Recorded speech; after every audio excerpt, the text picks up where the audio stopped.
And it's our first VidCon day. Third day of our trip, though.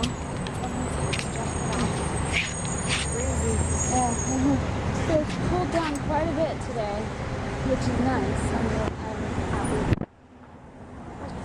Although I wish it had been like this while we were at Disney. That's how it always happens. It's always super hot on the days that we're at Disney, and then when we're at VidCon, it's cold. Well, it's a little chilly, yeah. Last year it was cold. Yeah. But it's like cooler than the days we were at. Yeah, it's a little past 11:30. I'm not sure exactly what time it is, but last I looked it was 11:30. It's 11:27. Oh, it wasn't quite 11:30, I guess. Okay. We just ate breakfast at Denny's, which was pretty good. And now we're walking to VidCon. We did have either a panel or a networking room to go to at 11, but I don't know how much of it we'll make. We might not make any of it. I don't know. I don't know how long it's going to take us to walk there. Yeah, my foot is hurting too a little bit. But we'll be sitting a lot today, so that'll be nice. We can rest our feet a little bit. There's the thing that we still haven't ridden yet. The ugly thing. The ugly thing. What's that one?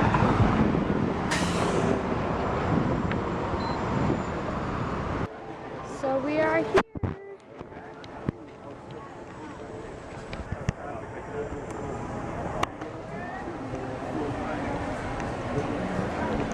And they have a Ferris wheel this time, which is kind of weird. There's all the taco trucks over there. I mean, not taco trucks, food trucks. Some of them are taco trucks.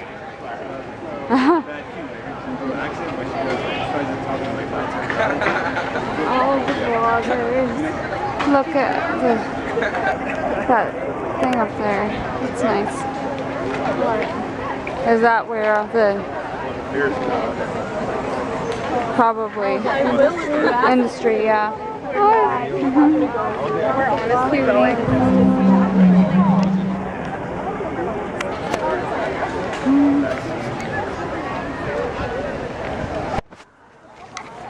So I think it's about noon now.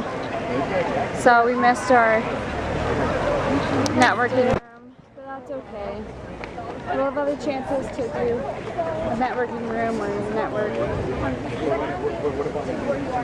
And next is, what is it called?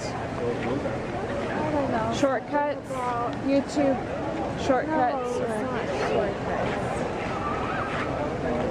It's ways to make more videos in less time. You look so Better cute. videos in less time. Yeah. But there's something else at the beginning. Yeah. But anyways, we're gonna go to that. That's in half an hour. So, we're at our first panel. Maybe this is a workshop. Yeah, I think this is a workshop. Video production shortcuts. Panels and workshops. Yeah, because they have a lot of workshops this time. But we're at tables this time, which is interesting. It's really nice. I feel kind of special.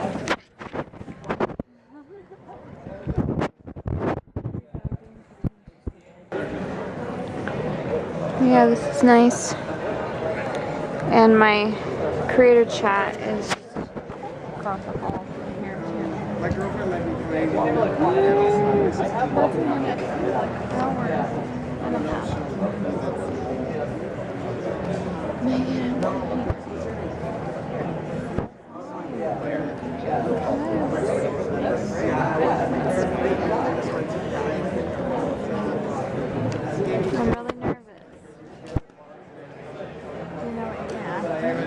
What? You know what you're gonna ask me? Yeah, I have questions written down.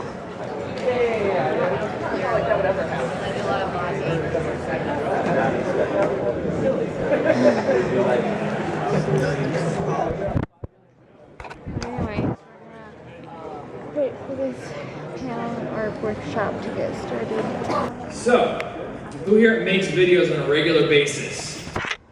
And who here thinks it takes way too freaking long? Yeah, exactly. I'm like you guys. So, these are the kind of videos I make. I am an educational YouTuber. I have a channel, it's just Thomas Frank on YouTube, and I make videos that teach college students how to study better, how to get better grades. Just, there we go.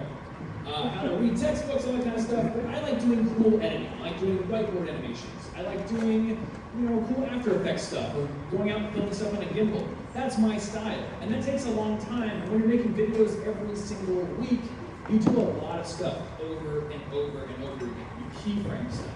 You color grade stuff. You set up all your lighting and everything. And if you don't find ways to automate all this stuff, then it takes a long time and you're cutting your efficiency. So whether or not you guys want to grow your businesses, be able to put out more videos every single week and make more money, or just give yourselves more time to experiment and innovate and learn new techniques and spend less time on what you already know how to do, we're going to get into that in this session. We're going to cover 3 specific topics: filming, we're going to cover editing, and also collaboration for those of you who are ready to go to the next level and actually hire editors to help you with building your videos. All right, so filming. First things first, if you do videos like I do, where you have a studio, the number one thing you can do to cut down the time involved in filming is to create an unchanging studio. When I started making videos back in 2014, I would set up every single thing every single time. Take the lights out of the closet, use little things with the arms, set up my camera, figure out the angles, figure out the focus, literally everything. It probably took 15 to 20 minutes just to set up in order to film. That takes a lot of time. So if you can create a studio that automates a lot of this stuff already for you once, you can just walk in, push a couple of buttons, and start filming. So to do that, the number one thing you should do is have lights and have a camera that do not move. So I've got these lights up here, I've got my camera right there, and I've got a shotgun mic right here. These things never move, and that lets me come in and just start filming right away. And a little side tip I'll give you here, these big softboxes cast a lot of light, but if you point them right at you, it actually makes it very tough to separate you from your background. So what I've learned to do here is to point my softboxes up against the walls, and then just use one little tiny LED light that's powered by batteries to light me directly, and that creates a really nice picture. So when you do this, you have your camera set up, so I've got this here. Now the camera I do use for B-roll filming, but I do try to keep this main tripod set up at all times, so that way I can always just click the camera right back onto that tripod, and it's ready to go and film some more. So we just went to our first workshop. Yep, a panel thing. Hang on. I'm not going down there. But it ended a little bit early, and I have my creator chat, which means I'm going to, the only panel that she really wants to go to is later. So she's going to go back to the hotel and she'll scratch her foot, ice it probably, ice it, maybe soak it in some cotton. And then I have my creator chat in half an hour, or in an hour. Channel that's mainly first-person vlogs, and I talk about my observations and experiences as a disabled queer woman of color. I talk a lot about my physical disability, which is Ehlers-Danlos syndrome. So it's a chronic pain disability. It also affects my internal organs. And within the past couple of years, I've also opened up about depression and anxiety. And prior to that, I also discussed having body dysmorphic disorder, which I am generally recovered from, but can always relapse with as well. I'm Connor Manning. I too am a video blogger in which most of my content revolves around kind of first-person narrative about where I am and who I am. I make content about mental health, both my own personal things and also things in general. Personally, I have dealt with things such as depression, anxiety, substance abuse, and I've been in recovery for that for about 5 years. And thank you. And I also do content about LGBT things of that nature, as gender fluid, bisexual stuff, like all that kind of things. Essentially, my channel is a reflection of me wherever I am, and when I'm thinking about as things become relevant to me, they kind of become relevant to my YouTube channel. So that's part of that. I'm Jessica. I do How to ADHD with my fiance Edward. I wish we did vlogs. We put way too much work into our channel, probably. We spend like 40 to 80 hours of video, but it's really important to us to give out a lot of solid research-backed information about ADHD because it's so misunderstood. There's so much misinformation out there. And that, you know, even doctors have told me wrong things about it, so I'm like, okay, this is not right. There's so much research done on ADHD. It's the most well-researched mental condition. It's ridiculous that people don't know anything about their own disorder, and that was my story, so I decided to look into it and share some strategies. I love it. So my name is Katie Morton. I'm a licensed therapist, and I have an educational mental health channel on YouTube. And my whole goal is just to educate and empower those who struggle and kind of encourage people to share their stories and know that they're not alone and it doesn't make you weird, nothing's wrong with you, all that good stuff. So thank you all for sharing your stories, first of all, because I always think that's really important, and I know that it gives a voice to people who might have felt like they didn't have one. So there's a couple ways I've navigated talking about mental health on YouTube, and so I think, half of it is cathartic and just kind of sharing my experiences and not really like offering necessarily a solution, just kind of like, this is how I feel and this is how I feel okay expressing it. Like one of the videos I made was where I was having this horrible like depression, anxiety attack for like a good like 14 hours where my heart just felt like I was diving for a full day straight, just sitting in bed filled with like self-loathing and anxiety and like just being hit down. And I felt so guilty for feeling those things. I was like, there's nothing wrong, there's nothing happening, but I feel like I'm falling off the building and I'm just in a constant state of panic. And I discussed with my mom, and she has depression as well. So she kind of has a good understanding. It's great that I have her to talk about it. And she's also a Harry Potter fan. and she put it in my head, she's like, you can't feel bad for your depression, because your depression is not you, your depression is a whisper. Your depression is the Dementors, it is Voldemort, it's not part of you, you're not doing anything bad, this is something that you are like fighting to survive. That's an analogy that I put up on YouTube, so it wasn't necessarily a solution, but more like, this is how I can better communicate that. And the other way I navigated it was to talk about, you know, what I found upon recovery with body dysmorphic disorder. So I spent so much time with like eating disorder and like very like toxic and harmful thoughts about myself and my body. And when I kind of started finding my way out of that darkness, it was very euphoric. It was very exciting, and that's the content I wanted to put out there. Like I want this for everyone. I want everyone to wake up and like see the sun coming into their window and yes, like this, I feel good, I feel great, I'm beautiful, I'm worthy, I'm valid. So that's the kind of stuff I wanted to put out there.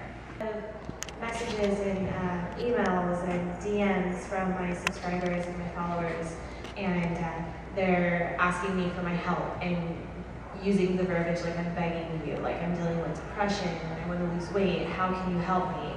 And I know that there are resources that I can give to them, and I do that, but what I'm asking is, how do you guys deal with that? Because for me personally, my stomach sinks and I get very anxious because I want to help them with like my whole being, but I'm still trying to help myself and learning as I go, and I can't be responsible for other people along the way. I can only share my journey with them.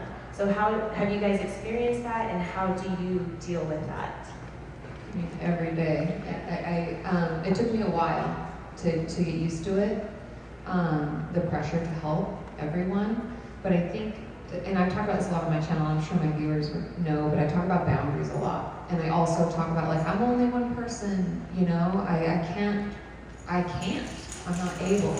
And the truth is, it's really maybe you having a communication with them where you make a video like, hey, I'm feeling really guilty about this, and I felt like shit because I can't help everybody. Oh my God.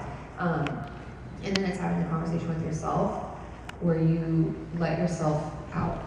Like, you tell yourself, and this sounds silly, but sometimes when I get comments like that, like, I think to myself, you know what? I'm putting information out there that's helpful. I'm doing the best I can. I am just one person, and I'm only responsible for me, and they're responsible for them. And trust me, if they found your channel and they're in your comments, they have resources, they can search that too. And I think just reminding yourself, like, there are resources available. I have offered up resources, and letting yourself out. You know, and that's something that, like, for myself, my self-talk, I was like, you, like, change yourself up, Katie. You can let yourself out. Like, I'm the only one that's making myself feel shitty about it when you're doing a great thing. That's awesome. You know, just, you're helping, and people will find resources. There's so many of us doing it, they'll find something. It's now probably 4:45 now. So Megan went back to the hotel to rest up, and she ended up getting some ice things so that she can ice her foot more. And I went to the crew to chat, which was interesting. Now you haven't told me at all about it. Yeah. Well, he was late because they didn't tell him about it. What? They double booked him. He had a meeting with a brand deal. So once he got there, he was like really frantic, and like he felt really bad. And, yeah. So, but after he figured out how that he was able to push it back, then it was fine. He was a little bit more present, so that was good. And I didn't ask my questions, but afterwards, because there was a girl who's, I think she's more of a fan than me, because she was asking a lot of questions. That's partially why I didn't ask my questions, because I couldn't get to, because she kept jumping in when I was about to.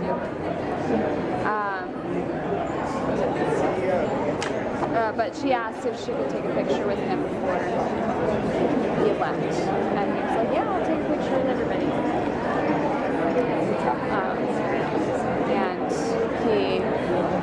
And he noticed that I didn't talk very much, and I didn't ask him questions, and he felt bad a little bit. He was really sweet.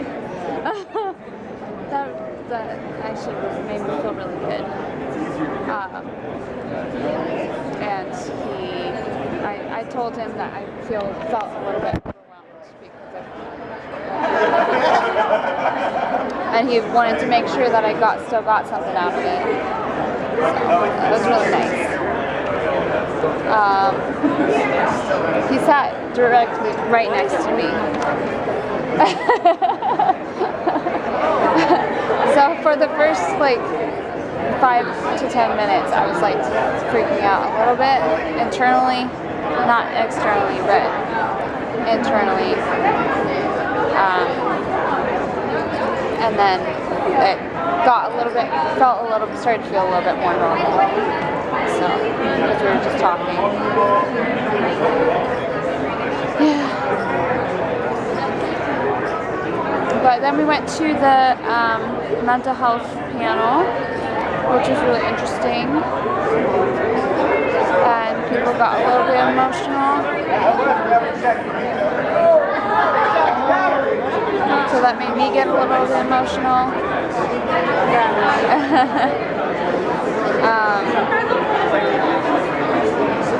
And now we're sitting down and eating our lunch at 4:30. Well, I am. You are. You're vlogging. I'm vlogging because I haven't vlogged as much today. Me neither. Yeah. I like haven't vlogging. vlogged since we arrived here. I know, but I like vlogging. I know. Yeah. So I'm gonna eat and then we're gonna go to another panel.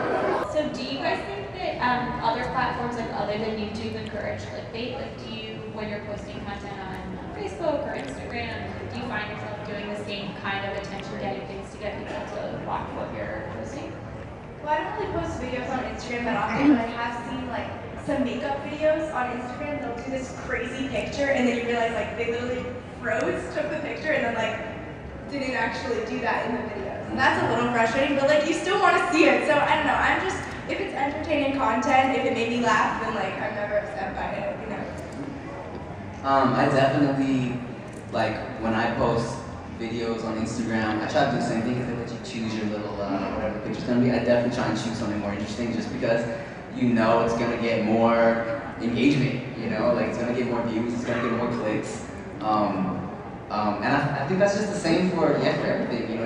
You kind of, with a lot, I mean, why do we do it if not for likes? You know what I'm saying? Like, if you're posting on Instagram and you're like, I don't care about likes, then you're full of shit, you know what I'm saying? Then have your picture and show it to your friends, you know what I'm saying?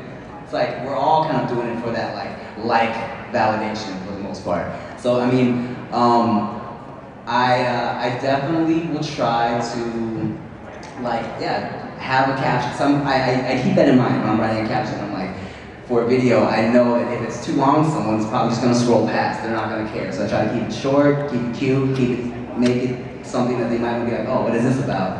Or else they're just gonna scroll past and then, you know, like some Instagram model pushing 15, you know? Or a sneaky font bra. Y'all know about that? Oh, okay. I think I'm wearing it right now. So I've been vlogged for a while. Oh, geez.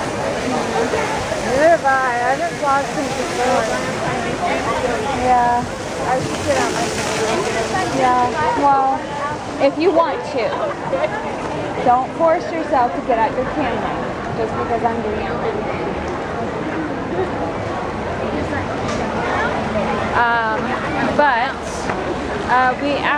After that panel, we went back to the hotel. We ended up just getting lift because Megan's foot was hurting too bad. And we left that panel early. We left that panel early too, yeah.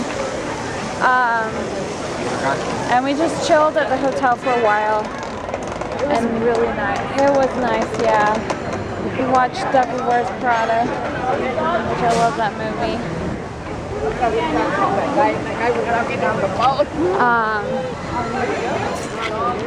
And then we went and soaked in the hot tub for a little bit.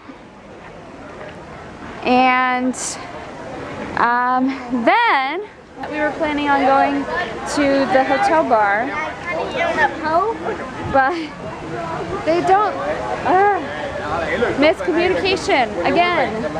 So it closes at 11, but the last call is 10, so they won't see you after 10. They don't say that. It was only 10:15. Yeah, it was only the time of Drink drink. and then out of there by 11. Yeah, we could have. So Megan was feeling up to it, so we decided to go to downtown Disney for the first time. Because I want to drink. Because she wants a drink. I actually really want a drink too. Looking at those drinks made me really want one. And I'm also kind of hungry, so I might get an appetizer or something. So we're going to the bar in the Grand California. Yep. So, new Disney bar. Oh, that's cool. I don't think that wasn't there last time, was it? Yeah.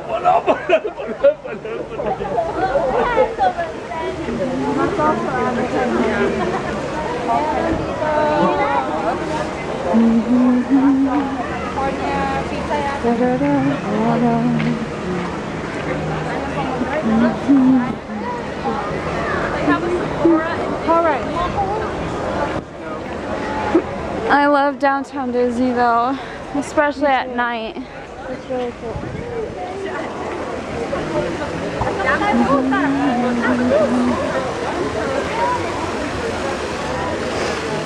It's so pretty.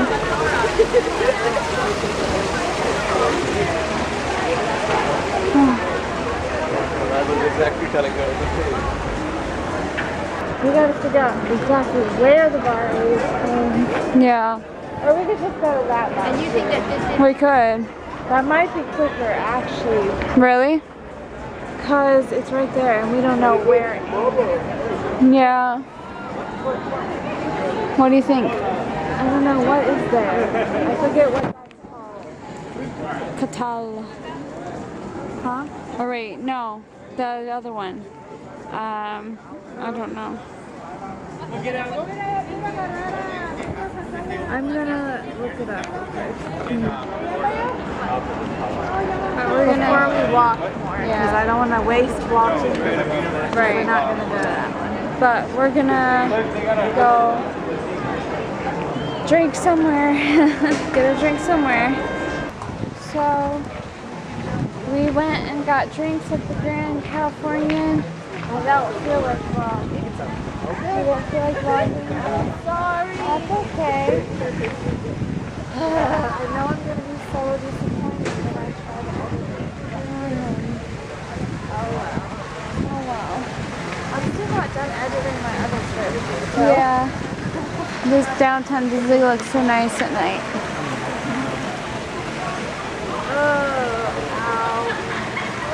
Oh, there we go.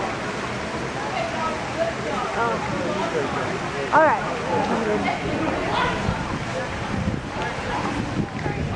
But we got drinks at the, what was it called? Heathstone? Hearthstone? Hearth. That's what I said. Hearthstone Lounge.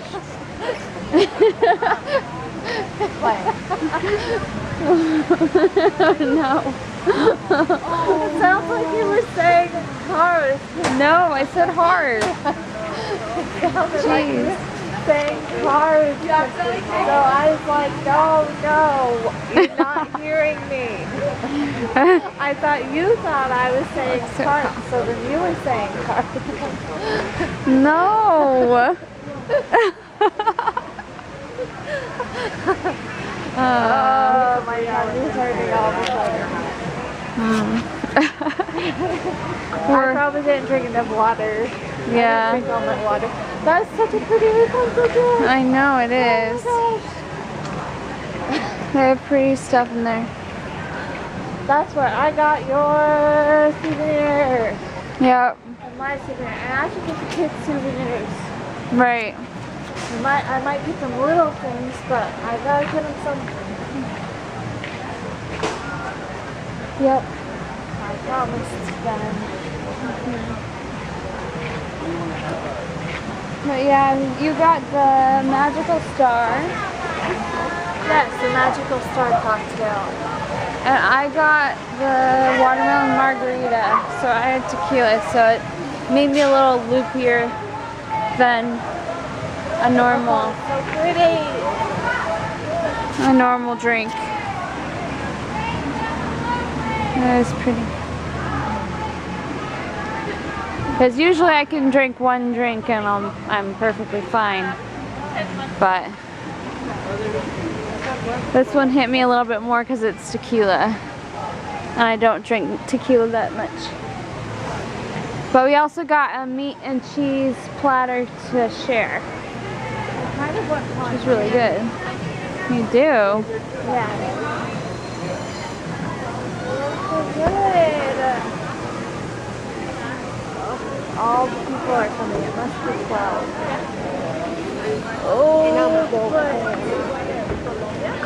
Oh, yep. It's 12:11. Park is closed. Yep. Let's go over here.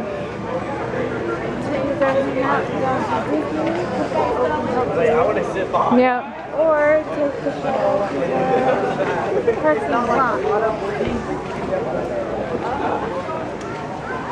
Man, how many people My battery's dying. closing and these apps were here. I know. It's not this crowded still. Yeah. There's this place has coffee too. That place has coffee. What hurts? What hurts? What hurts? But yeah, today hasn't, I don't know, I'm a little bit disappointed in the panels at Vidcon and stuff. So I'm not, last year was way better. I'm not feeling it quite as much. Although there were parts of today's panel, the panels that we went to today were good. But that was only 3? Well, Yeah. 3? Yeah. Yeah, it was 3. 3 we left and then my Peter Hollens chat, which was really good. It was fun. Well, last year we were kind of crazy. We went to 6 panels a day. Yeah, I know. But there were a lot of good panels. But that also means we didn't eat properly. Yeah, right. But there were a lot of good panels. We didn't want to miss them. Yep.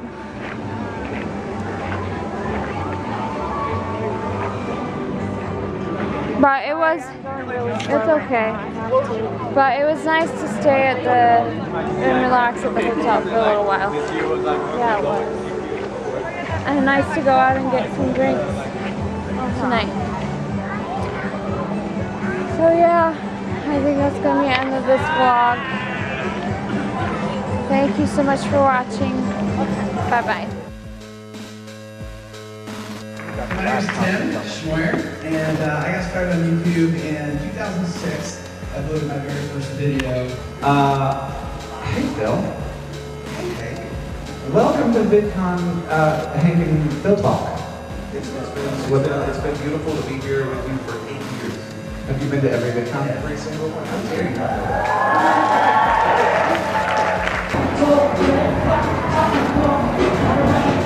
Yeah. I don't know who any of these people are. Oh, Donut Creation Station.